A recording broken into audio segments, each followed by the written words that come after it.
तो फ्रेंड्स, स्वागत है आपका अपने चैनल कंट्रोल सी पर। आज हम पढ़ने जा रहे हैं CSS कैस्केड स्टाइल शीट। तो बिना किसी देरी के हम लोग शुरू करते हैं कि कैस्केड स्टाइल शीट बेसिकली है क्या।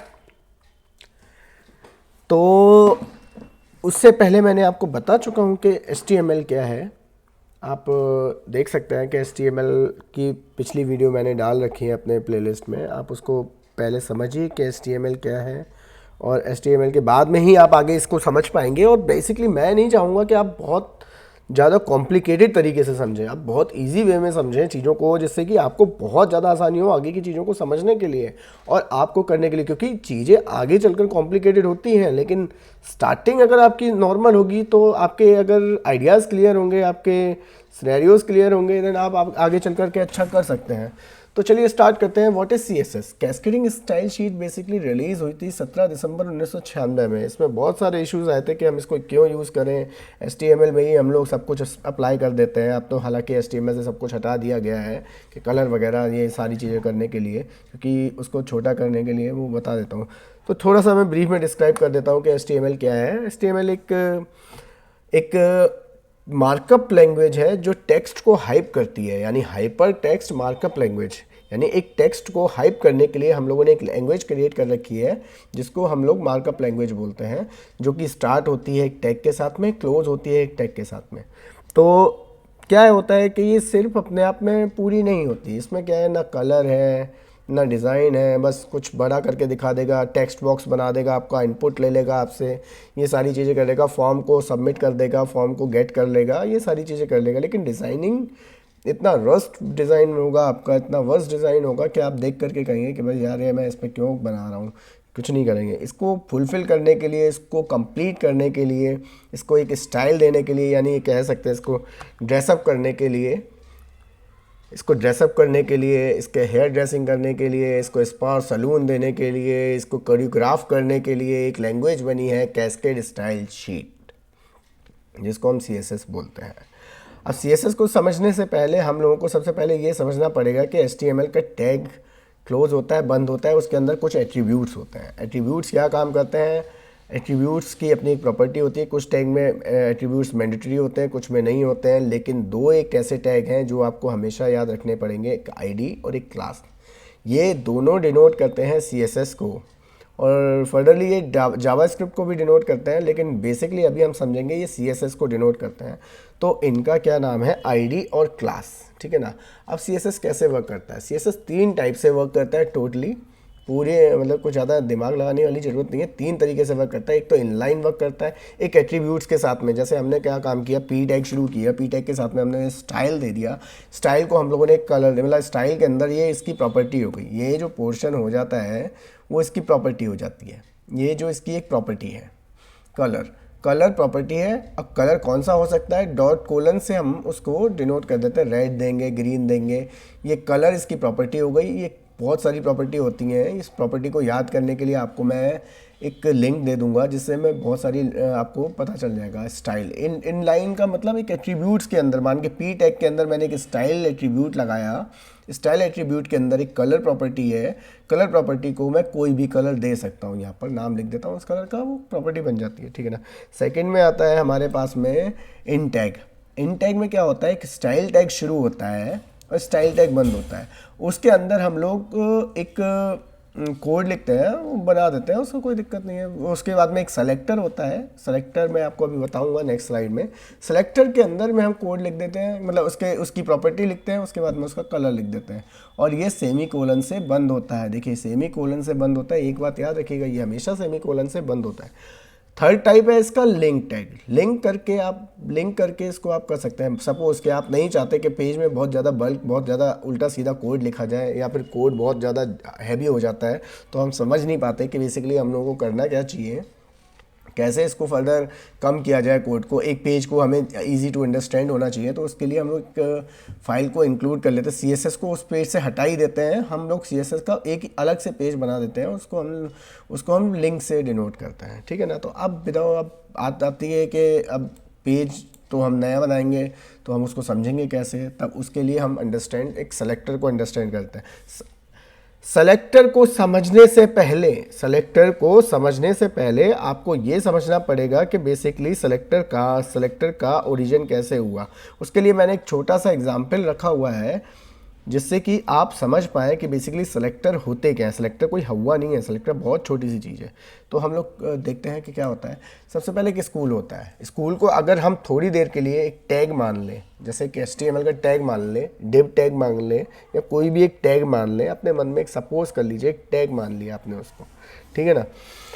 टैग मान लें तो उसके अंदर कुछ क्लासेस होती हैं, मतलब जैसे स्कूल के अंदर क्लासेस होती हैं, और ऐसे ही टैग के अंदर एक एट्रीब्यूट्स होते हैं, तो टैग के अंदर भी एट्रीब्यूट्स होते हैं। तो यानी स्कूल के एट्रीब्यूट्स है क्लास, ऐसे ही समझ के चलिए। यानी टैग के अगर डिव टैग का एट्रीब्यूट्स है क्लास के अंदर भी कुछ हो सकता है भैया, ठीक है। क्लास के अंदर स्टूडेंट होते हैं हमारे, अभी हमारे क्लास के अंदर स्टूडेंट्स हैं, यानी क्लास के अंदर स्टूडेंट्स हो गए, यानी पर्टिकुलरली जैसे बहुत सारे स्टूडेंट्स की अपनी हो गई, तो हर किसी की अपनी अपनी एक आईडी हो गई, यानी हर किसी की अपनी अपनी आईडी हो गई। अब मैं आपसे कहूँगा फर्दर इसको सेलेक्ट करना है आपको, एक पर्टिकुलर एक पर्सन को सेलेक्ट करना है, तो आप उसको सेलेक्ट कैसे करेंगे। तो हम उसके लिए सेलेक्टर को एक्सप्लेन करते हैं। देखिए, स्कूल टैग को अगर हम समझें तो सीधा बॉडी डिव AUI लेवल ऐसा करके हम लोग क्लियरली लिख सकते हैं। ये वाला पोर्शन मान के चल लीजिए, ये हमारे समझने के लिए है, और ये CSS बेसिकली कैसे वर्क कर रही है ये उसके लिए है, ठीक है ना। क्लास एक एट्रीब्यूट्स यूज़ करते हैं हम लोग क्लास को हम डिनोट करते हैं डॉट से। याद रखना, CSS में क्लास डिनोट होता है डॉट से। CSS के अंदर क्लास किससे डिनोट होता है, डॉट से, ठीक है ना।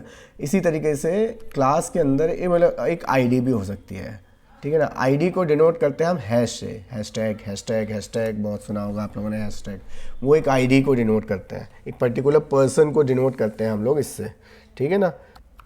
तो आपने सुना ही होगा हैशटैग से डिनोट करते हैं। तो चलिए अब आगे बढ़ते हैं, देखते हैं कि आगे क्या होता है फिर आगे। हाँ, एक बात बहुत याद रखने वाली बात है कि आपको कभी भी किसी भी सेलेक्टर या किसी भी क्लास या किसी भी टैग को नंबर से स्टार्ट नहीं करना है। कोई भी टैग नंबर से स्टार्ट नहीं होता है, न्यूमेरिक वैल्यू से कभी भी स्टार्ट नहीं होता। यानी जैसे कि नेम करके स्टार्ट नहीं होगा, क्लास नेम .1 करके स्टार्ट नहीं होगा, .2 करके स्टार्ट नहीं होगा। ये पहले एक न्यूमेरिक वो अल्फ़ा वर्ड के साथ में होगा, उसके बाद में न्यूमेरिक आएगा। ये आपको हमेशा याद रखना है और इस चीज़ को बिल्कुल भी माइंड में रखना ही पड़ेगा। हाँ, दूसरी बात, इनके बीच में स्पेस नहीं होना चाहिए। नेम जैसे नाम बोल दिया कि रोहित राणा, रवि कुमार, ऐसे करके इनके बीच में स्पेस नहीं होना चाहिए। स्पेस दोनों को सबको मिला करके रखना पड़ेगा। आप कैमल केस यूज़ कर सकते हैं।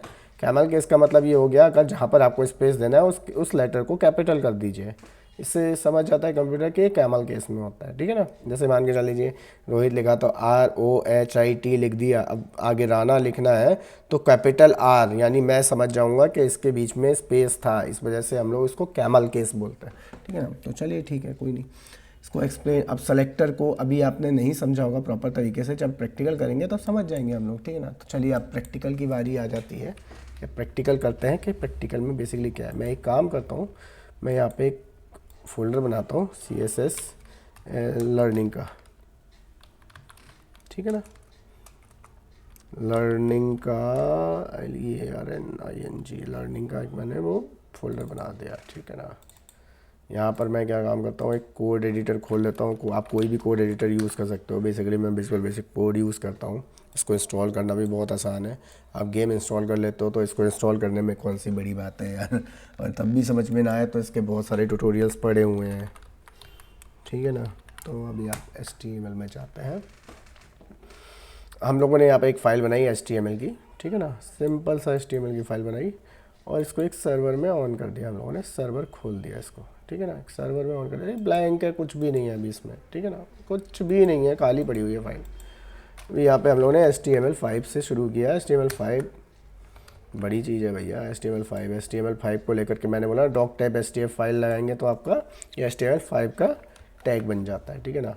ये UTF-8 आपको बाद में समझने की ज़रूरत है, ये मेटा टैग कैपेबिलिटी भी बाद में समझने की ज़रूरत है। ये समझ लीजिए कि ये आपको रिस्पॉन्सिव बना रहा है, ये पूरे पेज को रिस्पॉन्सिव बना रहा है। ये व्यू पोर्ट जो होता है, मेटा टैग जो व्यू पोर्ट का जो होता है, ये पूरा उसको रिस्पॉन्सिव बना रहा है। रिस्पॉन्सिव का मतलब मोबाइल में भी खुल सकता है और डेस्कटॉप पे भी खुल सकता है और टैब पर भी खुल सकता है, तो उसको बाद में समझेंगे। अभी फ़िलहाल हम CSS ट्यूटोरियल की तरफ पढ़ते हैं। TUTORIAL मैं स्पेलिंग, ठीक है ना। अभी फ़िलहाल हम लोगों ने यहाँ पर किया, अब हम समझते हैं सबसे पहले इनलाइन को, ठीक है ना। मैंने डिव लिया। अब देखिए, अब मैं अपनी स्लाइड पर आता हूँ 1 मिनट के लिए, जब हमने बताया था इनलाइन, ठीक है ना। अब ये सॉरी ये क्या हो गया, हाँ, अब हम यहाँ समझते हैं इनलाइन। इनलाइन एट्रीब्यूट्स क्या होता है। अब देखिए, मैंने बोला ना एक इनलाइन, एक टैग शुरू हुआ, एक टैग बंद हुआ। इनलाइन क्या हुआ, इसके बीच में मैंने स्टाइल लिखा, ठीक है ना। ये एट्रीब्यूट्स है, ये क्या है, एट्रीब्यूट्स है, ठीक है ना। और इसके अंदर क्या है, प्रॉपर्टीज़ आएंगी। अब इसकी, अब मैं इसको कलर दूंगा, कलर मैंने इसको रेड दे दिया। रेड कलर देने के बाद में सेमीकोलन से, आप ज़रूर याद रखिए ये प्रैक्टिस है, आप इसको सेमीकोलन से बंद कीजिए। अब यहाँ पर जब भी आप कुछ भी लिखेंगे, रोहित लिखना है या फिर कुछ भी लिखना है, दिस इज़ अ काउ, ठीक है, कुछ भी लिख दिया, तब आप इसको इधर देखेंगे, अपने ब्राउज़र पे देख सकते हैं। इसे मैं सेव कर लेता हूँ, तो ये आना चाहिए। इसे सेव किया मैंने, तो फिर ये सर्वर में स्टार्ट क्यों नहीं हुआ। ओके हाँ, ये आ गया सर्वर में, ठीक है ना। सर्वर में स्टार्ट नहीं हुआ होगा, ठीक है, कोई बात नहीं। This is a cow is red हो गई। अब देखिए मैंने क्या किया, एक एट्रीब्यूट्स दिया, डिव का एट्रीब्यूट स्टाइल हुआ। स्टाइल की प्रॉपर्टी क्या हुई, कलर। कलर को मैं कुछ भी दे देता हूँ। कलर किसको डिनोट करता है, बेसिकली फॉन्ट कलर को करता है, ठीक है ना। मैं इसको दे देता हूँ रेड की जगह ग्रीन। अब ये ग्रीन हो गया, ठीक है ना। ये हुआ आपका, ये आपका हुआ इनलाइन CSS EXAMPLE, ये इनलाइन CSS का एग्जाम्पल हो गया। चलिए दूसरी तरफ बढ़ते हैं। अब हम चढ़ते हैं, एक दूसरा डिव बनाते हैं, इसके अंदर लिख देते हैं ये। चलो अब हम अपने तरीके से ही करते हैं, क्लास करते हैं। तो इस क्लास को क्या कहते हैं, FIRST फर्स्ट क्लास, ठीक है ना। फर्स्ट क्लास को मैंने दे दिया, ठीक है ना। फर्स्ट क्लास में क्या है, कुछ एलिमेंट्स पड़े हुए हैं, कुछ बच्चे पड़े हुए हैं। P रवि पड़ा हुआ है, P रोहित पड़ा हुआ है, ठीक है ना। अभी रवि रोहित फर्स्ट क्लास के अंदर पढ़े हुए हैं, ठीक है ना। समझ गए ना आप लोग, रवि रोहित अभी फर्स्ट क्लास में ही पढ़ रहे हैं। अब क्या करते हैं हम लोग, सेकंड तरीका देखते हैं, स्टाइल। एक टैग, ये हाँ हेड के अंदर, या ये याद रखना, ये मैं बताना भूल गया, ये जो स्टाइल टैग जो होगा वो हेड के अंदर ही लगाएंगे आप, हेड से बाहर नहीं लाएंगे, क्योंकि जो भी फाइल लोड होती है स्टाइल की वो यहाँ ही से स्टार्ट होती है, ठीक है ना। अब मैंने हेड में क्या काम किया, बोला था ना डॉट से शुरू होता है कोई भी क्लास। अब ये क्लास का नाम दे दीजिए, आप डॉट लगाइए और यहाँ से आप क्लास का नाम दे दीजिए यहाँ पर, ठीक है। नाम दे दिया आपने। अब यहाँ पर दे दिया सब का कलर क्या होना चाहिए, ब्लू, STY ST, इसमें T रह गया यार, इसमें T रह गया यार, देख रहे ना आप सबका कलर क्या हो गया, ब्लू, देख रहे ना। ये आपका हो गया सेकंड एग्जाम्पल, ये देखे ना, मैंने बताया था ना आपको, ये आपका हो गया सेकंड वाला इन टैग वाला। ये स्टाइल शुरू हुआ, स्टाइल के अंदर मैंने बंद किया, एक टैग को मैंने वो दे दिया नाम। अब टैग को भी नाम दे सकते हैं यहाँ पर किसी भी चीज़ को। सपोज मैंने कह दिया कि P जो है सिर्फ पी जो है उसका कलर होना चाहिए रेड,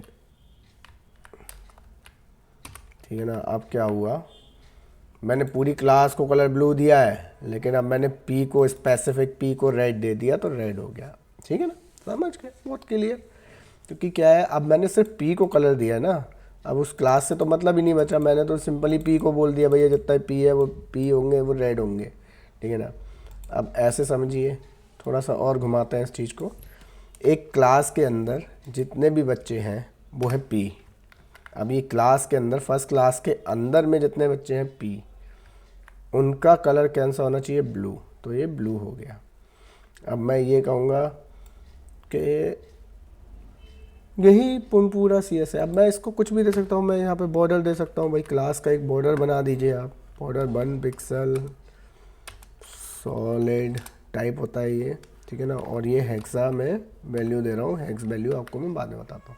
देखिए हर क्लास के पी पर आपको वो मिल गया। अब मैं ये कहता हूँ मुझे पी पर नहीं, मुझे क्लास पर वो चाहिए, तो ठीक है ना, मैं बॉर्डर को यहाँ से हटाऊँगा सिर्फ, और मुझे सिर्फ क्लास पर बॉर्डर देना है, तो FIRSTCLASS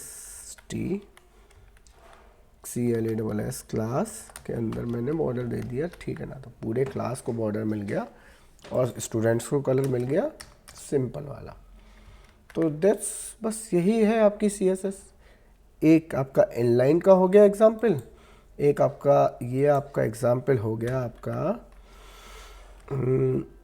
tag, style in ST, मैं क्यों मिस्टेक कर रहा हूँ बार बार, इन टैग, ठीक है ना। अब एक थर्ड एग्जाम्पल पर और आता है।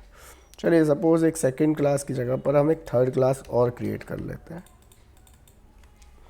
फर्स्ट क्लास की जगह एक सेकंड क्लास क्रिएट कर लेते हैं, SECOND सेकंड क्लास,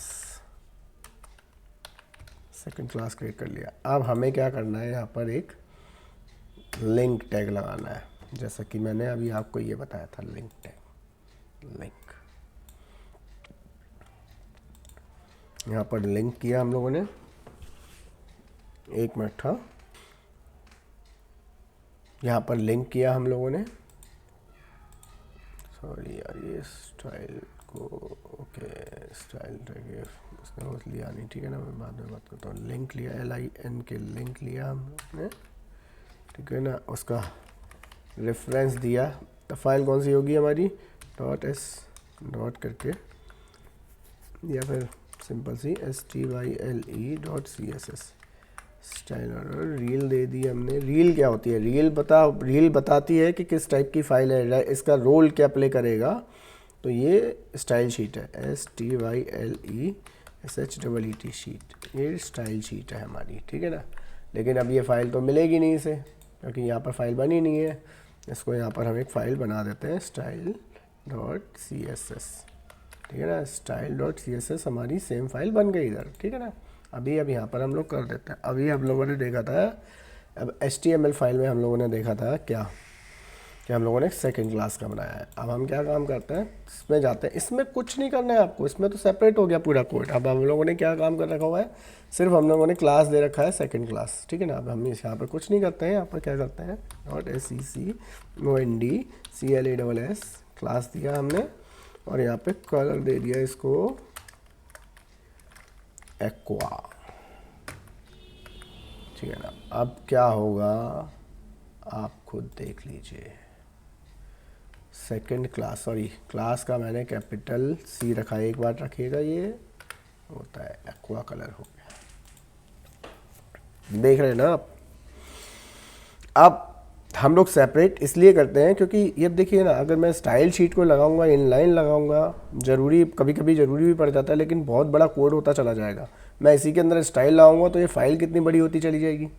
इसलिए हम लोग लिंक करते हैं फाइल को, और इसके भी कुछ ड्रॉबैक हैं, इसके भी कुछ ड्रॉबैक हैं, लेकिन इसमें काफ़ी सारा बेनिफिट मिल जाता है आपको, लिंक करने में काफ़ी सारे बेनिफिट्स मिल जाते हैं आपको।